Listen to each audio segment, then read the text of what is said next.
Normally, when we talk about a book on our show, we invite the author. But this morning, we can't do that because the author of this award-winning book, The Mermaid and the Messerschmitt, passed away many years ago. However, her book continues to live on through Terry Tegnazian, president and co-founder of Aquila Polonica Publishing. Good morning. Good morning, Christy. Thanks so much for being here. Oh, it's my pleasure. I was very moved by this book, I have to be honest with you. And when I realized the author was no longer here, I started asking questions like, who was she? So I'm going to ask you, Rulka Langer. I know you have some beautiful black and white pictures of her. Tell me about her. Yes, she was born in 1906 in Warsaw, Poland, but she was a very modern woman. She came from a family that was educated, middle class. Her dad had died when she was a baby. Her mother raised her and her brother alone. When Rulka was 14, she went to work a little bit while she was in school to help support the family, and after college worked as an advertising copywriter. Wow. She was a very strong woman, I can tell. Yes, she was. Her, at the time she was married, had 2 children. Her husband was a Polish diplomat who had been posted in the United States when the war broke out. She was in Warsaw, still working at the Bank of Poland with their 8-year-old son, George, and their 3-year-old daughter, Anya. They were living with her elderly mother in Warsaw. Now, the book, it's called The Mermaid and the Messerschmitt. Can you tell me what that means? Because I really don't even know. Well, sure. The mermaid, the warrior mermaid, is the symbol of the city of Warsaw. And the Messerschmitt was the main fighter-bomber plane used by the Germans during World War II. Oh, okay. And I know the book is written through her eyes during World War II in Warsaw, Poland, correct? Yes, yes. It covers the first 6 months of the war.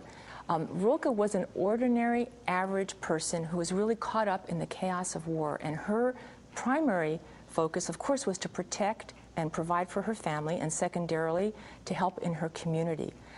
During that first 4 weeks of the war, Warsaw was very heavily bombed, and in fact, everyone knows about the London Blitz, but the first Blitz was really Warsaw. The city was very heavily damaged. Palaces were ruined, you know, the main shopping district was totally decimated, and that's something that we don't all know. Now, Rulka, she was just a civilian. She wasn't a soldier. She wasn't trained for anything, but she pitched in and helped. She volunteered to dig air raid shelters with other citizens of Warsaw. She volunteered to work on a first aid squad. During the first day of the war, she realized when she put her gas mask on that her hair was getting in the way, so she went to the hairdresser and had him cut it very short, like a boy's. During the bombing, she's very honest about her feelings. She felt real mortal fear, which really changed her forever. And I know the book is very powerful in the sense that it talks about like the inner hero really in all of us. What did you say, Terry? Yes, I absolutely believe that's what it is. It's how we draw, when faced with circumstance, we're able to draw on the deep resources within us to meet the challenges that we face. What I'm trying to understand is why you felt the need to keep her story alive. Why did you do that? This is really a very unusual book about World War II because it's written not by a politician or a diplomat, it's written by a working mother who essentially was functioning as a single mother because her husband was abroad, and she was in the sandwich generation, taking care of her children on the one hand and her elderly mother on the other. She writes in a very lively style, really brings it to life. She brings in humor, she brings in a little sarcasm, and she's very honest about the challenges and the fears.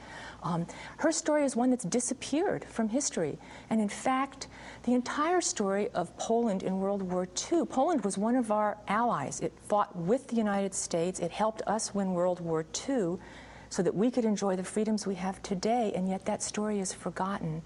I think it's so important that it stay alive and that it be remembered. And I can see your passion behind this book and behind Rulka. Can you tell me how it changed you?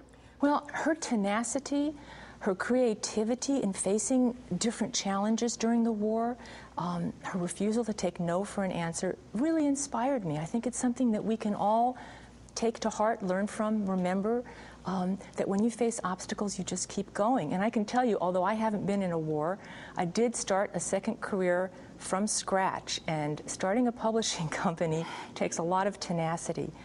But as you said, I really am passionate about telling this story of this forgotten history. I think it's something that the world needs. The world needs heroes, and it needs to know that there's different kinds of heroism. And I think Rulka would be very happy. Thank you. Thank you very much, Terry. Thank you. To learn more about the Mermaid and the Messerschmitt, please visit PolandWW2, that's the number 2.com.